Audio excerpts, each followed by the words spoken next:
11 de noviembre del 2023. Pues vamos a dar un adelanto de lo que va a ser esta convención. Ahora que veamos el 25 de noviembre, la primera convención para la fe de los laicos. Y verán ustedes que el primer tema de este va a ser los laicos en el Concilio Vaticano II. Y habían ustedes oído el decreto Apostolicam Actuositatem. Sí, mándenme un mensaje quien lo haya escuchado antes, pero fíjate que no es nada popular y es el decreto que el concilio escribió para los laicos. Pero como lo escribió para los laicos, fíjese, el 18 de noviembre de 1965, hace ya 58 años.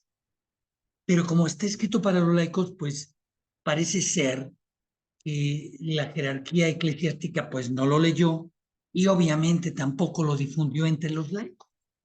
Apostolicam Actuositatem es el documento que el Concilio Vaticano II escribió para los laicos. Y de esto vamos a hablar en la primera convención para la fe de los laicos y verás cómo está constituido. Tiene un proemio, vamos a hablar en principio del proemio y de la exhortación. Es notorio cómo los padres del concilio, para empezar en el proemio, se dirigen directamente a los laicos, a los seglares, así le llaman en aquel entonces, seglares y laicos. Es la primera ocasión que con tanta exclusividad se hace un decreto para los laicos. Antes del Concilio Vaticano II, los seglares eran vistos no como miembros de la Iglesia, sino como ese mundo pecador que el clero tenía que salvar. De tal manera que su lugar dentro de la Iglesia era hasta penoso, porque son los que están en el mundo. Entonces, de esto hablaremos en el proemio y en la exhortación, porque ven con mucha urgencia los padres sinodales que, ¿qué creen? Están quedando con muchos generales y muchos capitanes, pero ya no tienen compañías, ya no tienen ejército, ya no hay seglares. Ellos tienen unos números muy inflados en tantos números de bautizados, pero las iglesias están vacías. Y desde aquella época hacen un llamado a los laicos e incluso insisten, como ahora insiste el Papa Francisco, en que poco podría ser hoy la iglesia jerárquica sin la participación de los laicos. Y desarrolla estos temas en 33 puntos. Mira, aquí estos son los temas que abordaremos. El número 33 es la última parte que habla de la exhortación y lo divide en 6 capítulos. El primero habla de la vocación de los laicos, pero mira, lo conecta al apostolado, porque no solamente tienen vocación al apostolado, los laicos tienen muchas otras vocaciones, pero a la Iglesia del Vaticano II le interesa el apostolado. Por eso habla de la vocación de los laicos al apostolado. Es decir, señores, ayúdenos porque ¿qué creen? En el siglo 6, 7, 8 y hasta el 19 y 20, pues la Iglesia nunca pensó en dirigirse y en tomar con seriedad a los seglares como parte integrante de la Iglesia. Pero ahora que están quedando puros generales en la cúpula, dicen, oye, ya nuestras capillas se están vaciando. Y miran qué impacto tiene la Iglesia en las sociedades que están llenas de, pues míralo, de corrupción, de impunidad. Dices, bueno, aunque haya un número inflado de católicos o de cristianos, el impacto es muy débil o es nulo. Entonces dicen, tienen una vocación al apostolado, fines que hay que lograr, o sea, hay metas que lograr, varios campos de apostolado, varias formas de apostolado, o sea, campos y formas, el orden que hay que observar. Aquí, por supuesto, señalan la importancia de que hay que ser parte de la iglesia y de que estar coordinados, incluso ellos dicen sometidos, ellos hablan sometidos a los párrocos y sacerdotes. Son términos que utiliza la iglesia de aquel entonces todavía, someterse. Son conceptos que utilizaban. Ahora ya es difícil que tú escuches a un papa, a un obispo que digan los cristianos tienen que someterse, porque, porque durante siglos ese fue el lenguaje, laicos sometidos a los sacerdotes, a los obispos que representan a Cristo. Y finalmente dedican un largo capítulo, bueno, no largo, realmente es poco, porque aquí en este documento apenas empieza la reflexión de la jerarquía sobre los laicos, es apenas como los inicios. Ya veremos que después en los laicos de Juan Pablo II, este es otro documento el que también les quiero presentar. Claro, en esto abundaremos en la convención, pero acá con Juan Pablo II hablaremos en la segunda conferencia de la convención, que será el 25 de noviembre, pero acá de esto ya hemos escuchado más, la exhortación apostólica Christi Fideles Laici, que fue escrita en 1988, o sea, imagínate 23 años después de Actu Citatem, Terram Actu Citatem, que es la que anteriormente les mostré.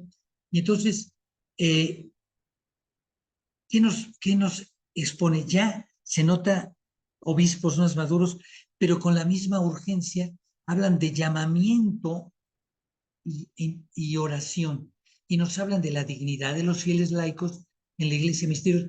Hacen una analogía, el Papa Juan Pablo II hace una analogía muy interesante con aquella parábola de que el Señor llamó a trabajar a su viñedo a diferentes horarios, a todos.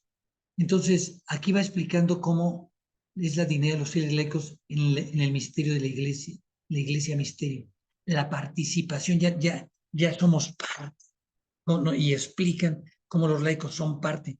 Esto es un discurso dirigido sobre todo al clero, porque a ellos les cuesta mucho trabajo que los laicos participen en la iglesia. Para ellos los laicos no participan, ellos reciben el perdón, reciben la ayuda, reciben caridad. Los laicos son aquellos que están fuera de la iglesia y que reciben, pero el clero necesita saber que son parte. Incluso hoy vemos que en el sínodo el Papa ya invitó a laicos al sínodo. Todavía aquí Juan Pablo II, porque este es un documento postsinodal, todavía solamente son obispos y clérigos. Entonces, aquí saben que que les vaya cayendo el 20, que los laicos participan en la vida de la iglesia y el claro de comunión iglesia. Después, la corresponsabilidad de los fieles laicos en la iglesia, en la misión de la iglesia. Antes, como la iglesia, nada más los clérigos consideraban que ellos eran iglesia, pues, ¿qué crees? Los laicos y los fieles no tenían misión. Pero, ¿qué crees? Como los laicos somos parte de la iglesia, también la misión de la iglesia es nuestra misión. Y aquí lo explica. Después, buenos administradores de la multiforme gracia de Dios. Aquí nos hace una reflexión sobre los dones que todos hemos recibido. Y finalmente, como en Actu Citatem, en el Concilio Vaticano II, la formación de los laicos también se le dedica el último capítulo. Y aquí podemos ver cómo en Apostólica en Actu Citatem también formación del apóstol, aquí para el apostolado, y acá es formación de los fieles laicos. Aquella está enfocada al apostolado, este está a los fieles laicos. Es un documento también legislativo, o sea, es parte de los documentos que legislan a la iglesia y que obviamente muchos de los laicos no los conocemos, porque obviamente el clero se dedica a otros documentos que son más para ellos. Pero bueno, aquí nosotros en esta primera convención reflexionaremos sobre estos dos documentos. ¿Y qué crees? Para el siguiente sábado te voy a dar una pequeña introducción a lo que el Papa Francisco, que ese es el tercer tema, el cual hablaremos el 26 de noviembre, sobre los laicos en el magisterio del Papa Francisco. Bueno, pues esto es lo que veremos en nuestra convención para la fe de los laicos, y me despido no sin arte recordarte que a fines de este mes, el 25, se celebra la reunión nacional porque se celebra a los laicos, y en Colima se va a celebrar en noviembre, el primer fin de semana de noviembre. En cualquiera de estos, recuerda que eh, en nuestra página de la Misión para la Fe de los Laicos eh, puedes complementar todo lo que quieras saber sobre laicos, pero además te invitamos 25 y 26 a nuestra primera convención. Es por internet, no tiene ningún costo, solamente puedes pedir el link y con todo gusto te lo enviamos en el correo electrónico José N misión @gmail.com. José N, no José N, sino José N, José N misión @gmail.com. Me despido y nos vemos el próximo sábado. Te daré un adelanto de los laicos en el magisterio del Papa Francisco. Hasta la próxima.